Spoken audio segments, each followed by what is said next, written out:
রাধে রাধে বন্ধুরা, আমার গোপাল সোনার পরিবারে তোমাদের সবাইকে স্বাগত। আশা করি তোমরা সকলেই ভালো আছো। আজ 25 ডিসেম্বর। মেরি ক্রিসমাস আমার সোনাদের তরফ থেকে। তোমাদের পরিবারের সকলের জন্য রইল মেরি ক্রিসমাসের অনেক অনেক শুভেচ্ছা। তো গতকাল নাইটে অর্থাৎ 25 ডিসেম্বরে আমি নিজের হাতে একটি রেড ভেলভেট কেক বানিয়েছিলাম। তারই একটু ছোট্ট ভিডিও ক্লিপ নিয়েছিলাম, যেটা তোমাদের সাথে শেয়ার করছি। তো সেই রেড ভেলভেট কেকটা বানিয়েছিলাম কেন, সত্যি কথা বলতে 25 ডিসেম্বর মানেই কেক খাওয়ার দিন। তো দোকান থেকে কেক আনলে তার মধ্যে তো ডিম থাকে, এবার এগলেস হলেও না অতটা তো সেরকম দোকানে বাজারে তো অত মেনটেন করে চলে না, তাই আমি পুরো এগলেস রেড ভেলভেট কেক এইটা বানিয়েছিলাম আমার সোনাদের জন্য। আর আমার সোনারা দেখো নতুন সান্তার ড্রেস পরে বসে পড়েছে।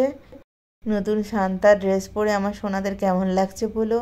আর আজ সকালে ব্রেকফাস্টে ছিল লুচি তরকারি, তরকারি বলতে ফুলকপি আলুর তরকারি করেছিলাম।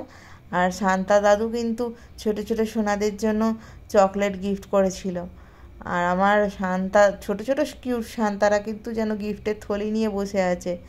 আর এই ক্রিসমাস ট্রিটা সাজানো হয়েছিল, সোনাদের রুমেই সাজানো হয়েছিল যাতে ওদের দেখলে একটু ভালো লাগে।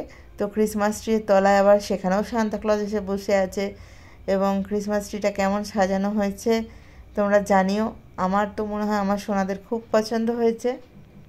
এবং সকালবেলা লুচি তরকারি খাওয়ার পর আমার সোনাদের সামনে কেকটা সাজিয়ে দিয়েছিলাম। আর ছোট যে দেখতে পাচ্ছ একটা সান্তাক্লজের কেক, আমার বানানো কেকের পাশে ওইটা ওদের দিভাই ওদের জন্য বানিয়েছিল।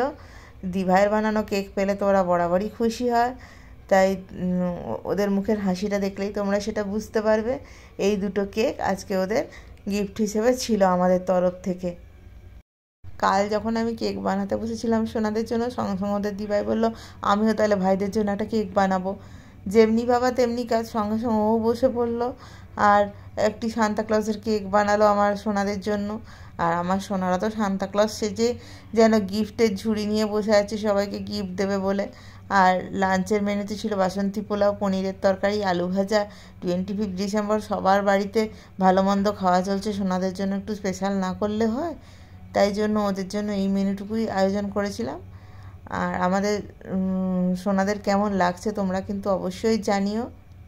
এইভাবেই এবছরে 25 ডিসেম্বরে সারাদিনটা সোনাদের সাথে সেলিব্রেট করে কাটানো হলো। আর কালকে একটু মেলায় যাওয়ার ইচ্ছে আছে। আমাদের এখানে একটা বেশ বড় মেলা বসে, যেটা 25 ডিসেম্বর থেকে শুরু হয় আপ টু 3 জানুয়ারি। তো মেলায় গেলে অবশ্যই আমার সোনাদের জন্য তো গিফট আনবই, এবং সেটা তোমাদের সাথে শেয়ার করবই, কারণ আমি তোমাদের সাথে শেয়ার না করলে একটুও শান্তি পাই না। আজ এই পর্যন্তই, বাকি কথা নেক্সট ভিডিওতে। ততক্ষণে সবাই ভালো থেকো, সুস্থ থেকো এবং অবশ্যই সাবধানে থেকো। আর প্লিজ আমাকে সাপোর্ট করো, আমার পাশে থেকো আর চ্যানেলটা সাবস্ক্রাইব করো।